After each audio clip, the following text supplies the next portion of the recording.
Mark The Kalick. one, the only, Chef Mark. Our buddy, Chef Mark Kalick. We have celebrity chef Mark Kalick. Appliance manufacturers are always trying to create buzz in the industry by creating new technologies and things for people to talk about. What do you think is going to be the number one trend in 2025? Let us know in the comments.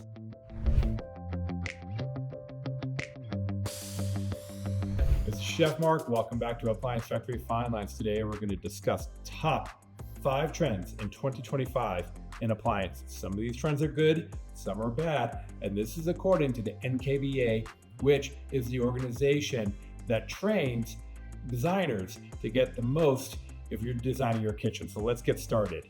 And the number one positive trend is the companion oven.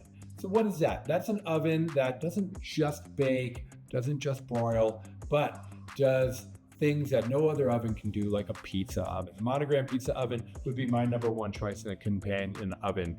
Because not only can you make pizzas in it, it's a hearth oven, and you can cook all kinds of marvelous food in that. Another trend is the speed oven. And the reason these are trendy is because they're not only an additional oven, but they're also a microwave. Which brings me to my next trend. And this one is on a downward slide, and it's the OTR microwave. Let's take a look at what that is and why designers don't like it. The OTR, over-the-range microwave, does 3 things. It's a microwave, it's a light, and it's a vent. And the reason designers don't like it is because it is rather unsightly, high up. It doesn't really show very well as far as kitchen design. The problem is that they're pretty big and chunky. You know, they're 30 inches wide, they're quite deep. So where do you put a microwave otherwise? You can always do a countertop microwave. Designers don't like this either. So some of the trends are a speed oven like we just saw, or the drawer microwave. And I gotta tell you, I hate the drawer microwave. I can't tell you how many times I've reached into a drawer microwave, burned my fingers, dropped the plate, have hot mac and cheese everywhere. I think they're a nightmare to clean, and they're very expensive. But designers like them because they're easily hidden under the cabinet. Problem is, if you have a small kitchen like myself, you don't have any other space under the cabinet. So I don't think the OTR is going anywhere. So what we're seeing at OTR is advances. We're seeing flush mount microwaves. We're seeing microwaves in different colors. We're seeing microwaves that are slim but smaller, so that you're getting that vent microwave light combo without as much visual presence in your kitchen. One of the top trends for 2025, according to designers, is color in appliances. Stainless steel, is it out? I don't think so, because stainless steel, what it does is it brightens up a kitchen and it reflects other colors that you have. So if you have green walls and orange accents and a special color tile, stainless steel will bring all that out. Color appliances really stand out in a kitchen, which is great if you're designing a kitchen and you're planning on being in that home for a long time.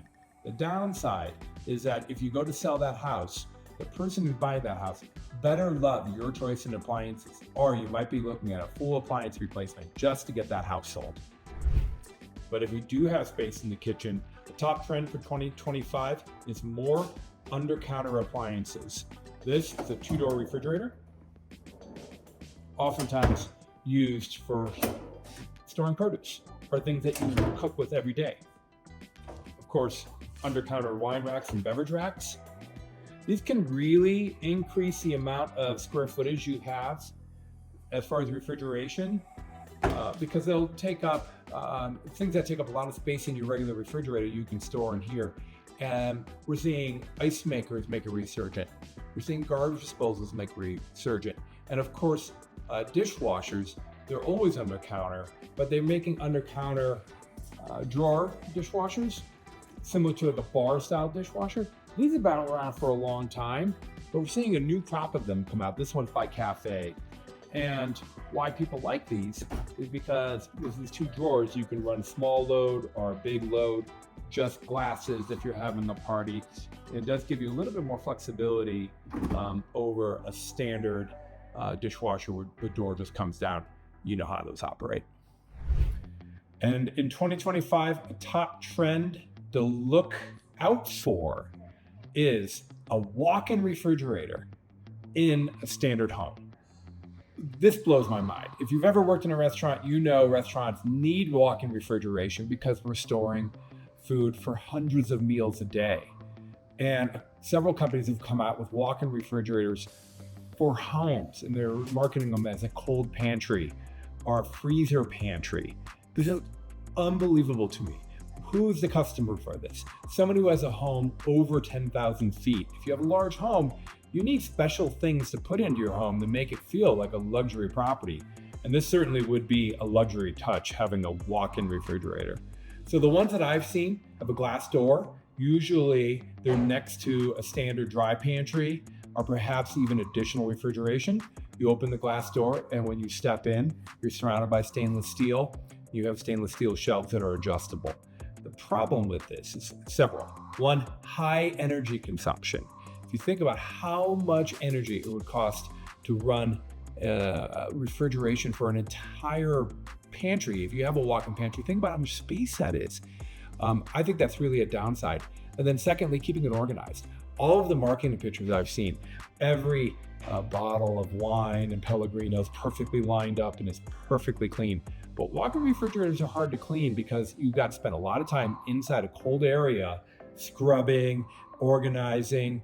In most restaurants that are very busy, it's almost a full-time job. When I worked in restaurants, we would clean the refrigerator 3 times a day, after breakfast, after lunch, and after dinner, every day, just to maintain its sanitation and make sure that it was clean and safe for new food. So, is this going to really take off? I don't think so. I think it's only designed for the very most special customer, somebody who really is looking for a custom luxury touch in the kitchen.